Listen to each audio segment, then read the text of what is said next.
Bonjour à toutes et à tous et bienvenue dans le Bazar Psychomote, des vidéos destinées à vous faire découvrir la psychomotricité en express et dans les termes les plus simples. Après s'être intéressé au métier de psychomotricien, aux études de psychomotricité et au tonus, on va aujourd'hui s'intéresser à une nouvelle fonction psychomotrice. Et là, vous vous demandez peut-être, qu'est-ce qu'une fonction psychomotrice? Il n'y a pas de souci, on reprend du début.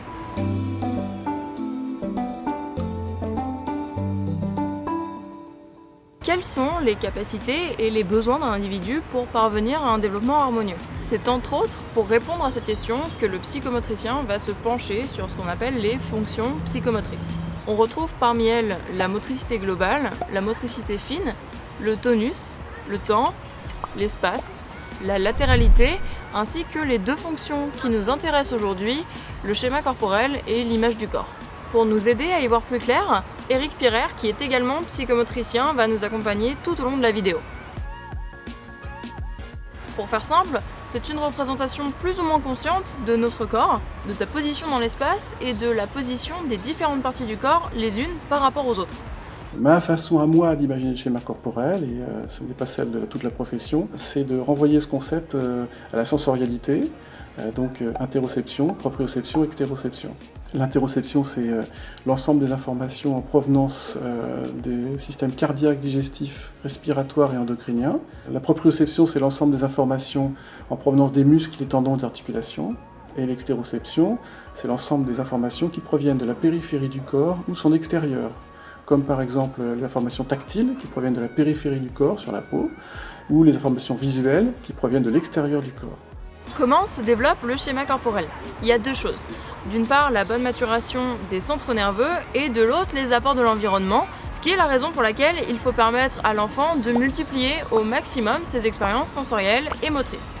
Selon le psychologue et médecin Henri Vallon, le schéma corporel serait édifié aux alentours de 12 ans. Il demeure globalement stable au cours du temps, mais n'est pas immuable et peut être modifié selon les différentes périodes de la vie, comme pendant le vieillissement, l'adolescence, lors d'un accident ou lors de la grossesse. Mais que se passera-t-il sans schéma corporel? Eh bien, il nous serait impossible de nous représenter notre corps, de nous situer dans l'espace ou de nous orienter dans l'action. En clair, ce serait un joyeux bordel. Et d'ailleurs, en parlant de ça, si la maturation du système nerveux ou son intégrité sont remises en cause, peuvent émerger ce qu'on appelle des troubles du schéma corporel. Le trouble du schéma corporel, donc, on pourrait renvoyer ça à des troubles sensoriels. Donc on a vraiment une atteinte des récepteurs sensoriels ou des centres de traitement. Donc là, on est du côté de la déficience ou du handicap visuel, auditif, etc. On peut parler de l'asomatognosie, qui est la non-reconnaissance des différentes parties du corps, ou de l'autotopoagnosie, qui est l'impossibilité de situer les différentes parties du corps sur soi ou sur autrui. Si ces noms vous paraissent surprenants, alors laissez-moi vous parler du trouble du schéma corporel, qui est sûrement un des plus intrigants, le membre fantôme. Chez certaines personnes amputées subsiste parfois l'impression de toujours posséder le membre disparu. Elles peuvent alors se plaindre de sensations douloureuses qu'on appelle douleurs fantômes. Celles-ci sont d'autant plus présentes que le membre a été sollicité avant l'amputation. Ces sensations peuvent s'expliquer par un profond décalage entre les centres nerveux où sont habituellement mémorisées les sensations du membre perdu et le fait que les yeux ne perçoivent plus le membre en question. Alors comment le psychomotricien travaille-t-il autour des troubles du schéma corporel? Eh bien, il s'appuie essentiellement sur des expériences sensorimotrices, de la rééducation fonctionnelle et sur une prise en charge de la douleur.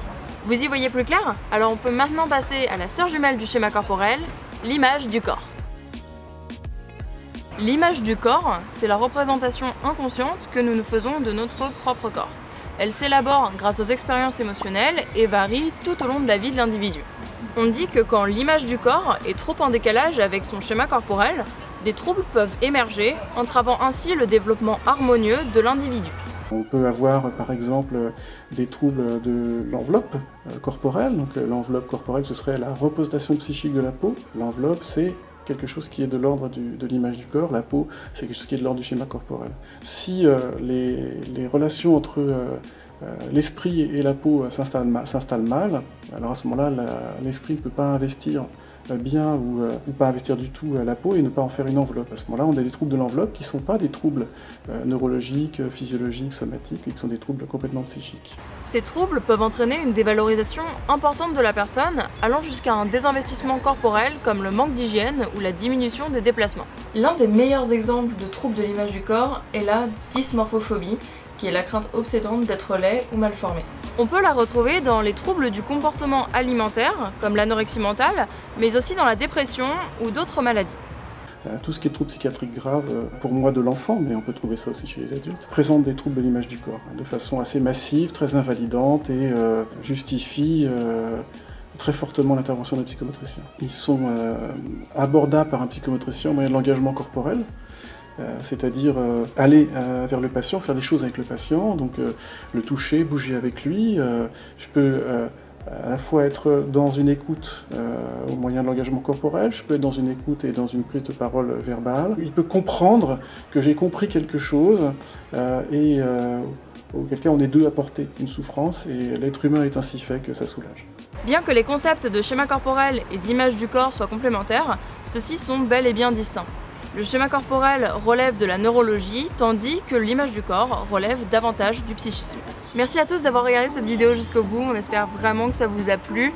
Mais n'oubliez pas que cette chaîne est une chaîne de vulgarisation et que la réalité est souvent beaucoup plus complexe que ça. D'ailleurs, un psychopathe à votre service a aussi réalisé une vidéo sur le sujet, donc n'hésitez pas à aller y jeter un petit coup d'œil. Et pour ce qui est de l'entretien de Eric Ferrer, vous pouvez le retrouver en cliquant juste ici. Prenez soin de vous et on se retrouve la prochaine fois.